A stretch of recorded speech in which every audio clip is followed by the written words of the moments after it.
बता दूं मेरे साथ जो मेहमान जुड़ रहे हैं, बीजेपी के प्रवक्ता रोहन गुप्ता जी हमारे साथ हैं, मलूक नागर जी हैं, वरिष्ठ नेता हैं, आरएलडी के महासचिव हैं, समीर चौगांवकर जी वरिष्ठ पत्रकार हैं, मेरे साथ जुड़ रही हैं प्रियंका गुप्ता जी, प्रवक्ता हैं कांग्रेस पार्टी की, पंकज शर्मा जी हैं, वरिष्ठ पत्रकार हैं, और राजकुमार भाटी जी राष्ट्रीय प्रवक्ता है समाजवादी पार्टी के। बहुत बहुत धन्यवाद आप सबका जुड़ने के लिए। मलूक जी ने क्या कहा है? पंकज जी, प्रियंका जी मैं आ रही हूँ, एक बार जरा मैं एक शुरुआत में अपने बाकी मेहमानों से कमेंट करूँ। प्रियंका जी एक मिनट, पंकज जी से मुझे जानना है, पूछना है, उसके बाद मैं आ रही हूँ आपके पास। समीर जी भी वेट कर रहे हैं, मैं आ रही हूँ। मैं मलूक जी ने एक बड़ी इंटरेस्टिंग बात कही है, उन्होंने कहा मर्यादा का उल्लंघन अगर शो पर होगा तो आप हमें स्क्रीन से हटा देंगी। तो मर्यादा का उल्लंघन करते हुए इस तरह की बातें क्यों की जाती है? भारत माता को बेच दिया पंकज जी, ये इन शब्दों की जरूरत, इनकी ये संसद में बातें कही जाएंगी, भारत माता को बेच दिया, यू सोल्ड हर मदर। और मैं ये आपको पूछ रही हूं, अगर आरोप लगाए हैं, मैंने कहा आरोप लगाए नेता प्रतिपक्ष, लेकिन क्या सबूत दे पाएंगे पंकज जी? देखिए, देश बेच दिया ये एक मुहावरे की भाषा है। 2007 में 2008 में जब न्यूक्लियर डील हो रहा था, मैं आपको 50 बार उनकी क्लिपिंग्स भेज सकता हूँ, जिनमें लाल कृष्ण आडवाणी जी ने, सुषमा स्वराज जी ने और राजनाथ सिंह जी ने खुल के कहा कि देश की संप्रभुता को गिरवी रख दिया गया है, अमेरिका के सामने देश को बेच दिया गया है, गुलामों जैसी स्थिति हमने स्वीकार कर ली है। तो ये राजनीति में मुहावरों की भाषा का अपना एक महत्व होता है। इसको उसी तरह लिटरल सेंस में लेने की बात नहीं है कि देश कहाँ बेच दिया, हमारी माँ को बेच दिया है, ये शब्दों का इस्तेमाल कब हुआ पंकज जी? तुमने हमारी माँ को बेच दिया, मैं ऑन रिकॉर्ड बता रही हूँ, यू सोल्ड हर मदरलैंड। अब बताइए, तुमने हमारी माँ भारत माता को बेच दिया, शर्म नहीं आती?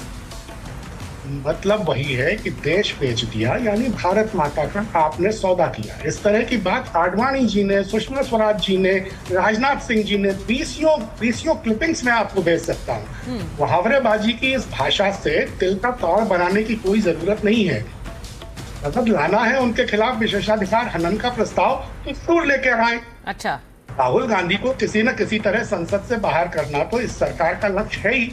2018 में भी कोशिश की थी विशेषाधिकार प्रस्ताव लाने का, पिछले साल भी एक बार कोशिश हुई। 1978 में इंदिरा जी के खिलाफ तो लाए ही थे और इंदिरा जी को सजा हुई।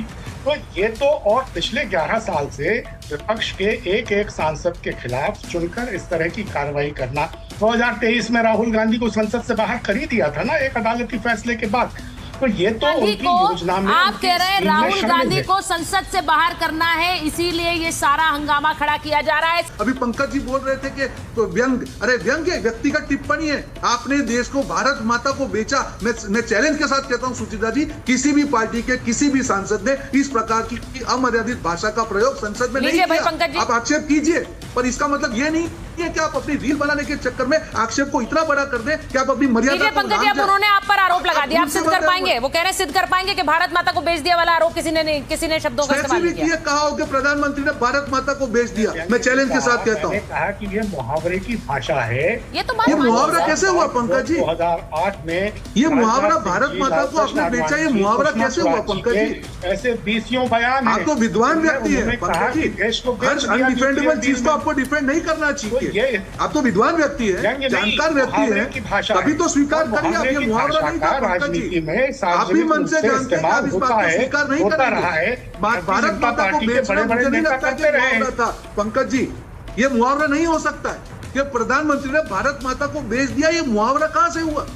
आप बोल सकते हैं, इंडायरेक्ट बोल सकते हैं कि भाजपा ने लगाए थे देश बेचने के, पर ये कैसे मुहावरा हुआ? सार्वभौमिकता से समझौता करने के, कोई भी व्यक्ति, आप भी जानते हैं व्यक्तिगत तौर पे, अगर आपको व्यक्तिगत तो आप सही के लिए बात तो है लोकतंत्र में। अच्छा, मैं अब एक बार मैं भाटी जी के पास जा रही हूँ। सुनिए, मैं एक बार भाटी जी के पास जा रही हूँ। भाटी जी तो देश के किसानों के बीच में घूमते रहते हैं, उन्हीं के बीच 27 की तैयारी भी कर रहे हैं।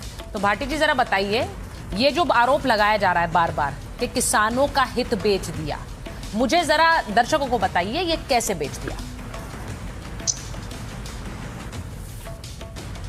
देखिए पंकज जी सही कह रहे हैं, देश बेच दिया, देश तोड़ दिया, देश गुलाम बना दिया, ये राजनीति के आम मुहावरे हैं।